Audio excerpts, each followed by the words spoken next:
ಗೂಟದ ಕಾರಿನ ಗ್ಯಾರಂಟಿ ಅಂತ ವ್ಯಂಗ್ಯವಾಗಿ ವಿಪಕ್ಷ ನಾಯಕ ಆರ್ ಅಶೋಕ್ ರವರು ತಮ್ಮ ಎಕ್ಸ್ ಪೋಸ್ಟ್ ನಲ್ಲಿ ಬರೆದುಕೊಂಡಿದ್ದಾರೆ. ಯಾಕೆ ಈ ರೀತಿ ಬರೆದುಕೊಂಡ್ರು ಅಂತ ಅಂದ್ರೆ, ಈ ಪಂಚ ಗ್ಯಾರಂಟಿಗಳೇನಿದಾವೆ ಇವುಗಳ ಪರಿಣಾಮಕಾರಿ ಅನುಷ್ಠಾನಕ್ಕಾಗಿ ಅಂತಾನೆ ಒಂದು ಸಮಿತಿಯನ್ನ ರಚನೆ ಮಾಡೋದಕ್ಕೆ ಹೊರಟಿದ್ಯಂತೆ ಸರ್ಕಾರ. ಅದು ಒಂದ್ ಸಮಿತಿ ಅಲ್ಲ, 3 ಹಂತದ ಸಮಿತಿಗಳನ್ನ ರಚನೆ ಮಾಡೋಕ್ ಹೊರಟಿದ್ಯಂತೆ. ಈ 3 ಹಂತದ ಸಮಿತಿಗಳನ್ನ ರಚನೆ ಮಾಡಿದ್ರೆ ಶಾಸಕರಿಗೆ ದುಡ್ಡು ಕೊಡಕ್ ಆಗೋದಿಲ್ಲ, ಸರ್ಕಾರದ ಕಡೆಯಿಂದ ಅನುದಾನ ಸಿಕ್ಕೋದಿಲ್ಲ. ಹಾಗಾಗಿ ಅವರಿಗೆ ಇಂತಹ ಒಂದು ಶಬ್ದವನ್ನ ಬಳಸಿ ಇಂತಹ ಗ್ಯಾರಂಟಿಯನ್ನ ಕೊಡ್ಲಿದೆ ಸರ್ಕಾರ ಅಂತ ಹೇಳಿದ್ದಾರೆ. ಹಾಗಾದ್ರೆ ಆ ಸಮಿತಿಯಲ್ಲಿ ಯಾರ್ಯಾರು ಇರ್ಲಿದ್ದಾರೆ, ಎಷ್ಟು ಜನ ಇರ್ತಾರೆ, ಅವ್ರಗಳಿಗೆ ಆಗುವಂತ ಖರ್ಚು ಎಷ್ಟು, ಸರ್ಕಾರ ಇದಕ್ಕೆ ತಯಾರಾಗಿದ್ಯಾ, ಅವ್ರಿಗೆ ಕೊಡೋದಕ್ಕೆ ಸರ್ಕಾರದ ಬಳಿ ದುಡ್ಡಿದ್ಯಾ, ನೋಡೋಣ ಏನ್ ಹೇಳುತ್ತೆ ವರದಿ ಅಂತ.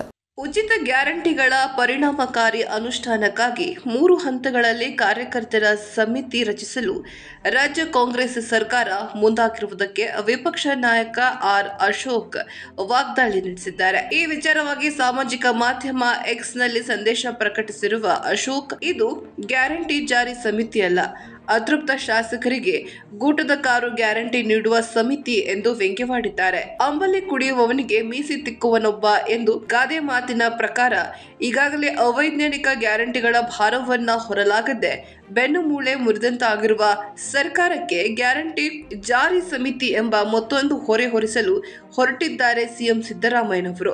ಗ್ಯಾರಂಟಿ ಜಾರಿಗೆ ಮುಖ್ಯಮಂತ್ರಿ ಅಡಿಯಾಗಿ 34 ಕ್ಯಾಬಿನೆಟ್ ಸಚಿವರು, ಆರ್ಥಿಕ ರಾಜಕೀಯ ಮಾಧ್ಯಮ ಸಲಹೆಗಾರರು, ಜಿಲ್ಲಾಡಳಿತಗಳು ಸೇರಿದಂತೆ ಇಡೀ ಆಡಳಿತ ಯಂತ್ರವೇ ಇರುವಾಗ ಪ್ರತ್ಯೇಕ ಸಮಿತಿಯ ಅಗತ್ಯ ಏನಿದೆ ಎಂದು ಅಶೋಕ್ ಪ್ರಶ್ನಿಸಿದ್ದಾರೆ.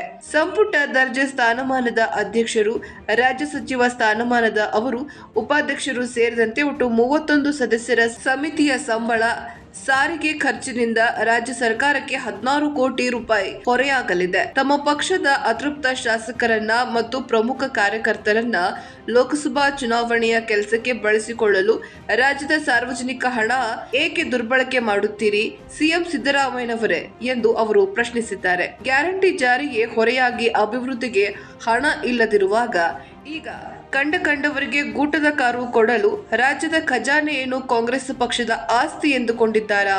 ಸಚಿವರು ಆಡಳಿತ ಯಂತ್ರದ ಮೂಲಕ ಗ್ಯಾರಂಟಿ ಜಾರಿ ಮಾಡಲು ಆಗದಿದ್ದರೆ ರಾಜೀನಾಮೆ ಕೊಟ್ಟು ಮನೆಗೆ ಹೋಗಿ, ಅದನ್ನ ಬಿಟ್ಟು ಸುಮ್ನೆ ರಾಜ್ಯದ ಬೊಕ್ಕಸವನ್ನ ಖಾಲಿ ಮಾಡಲು ಹೋಗ್ಬೇಡಿ ಎಂದು ಆರ್ ಅಶೋಕ್ ಕಿಡಿಕಾರಿದ್ದಾರೆ.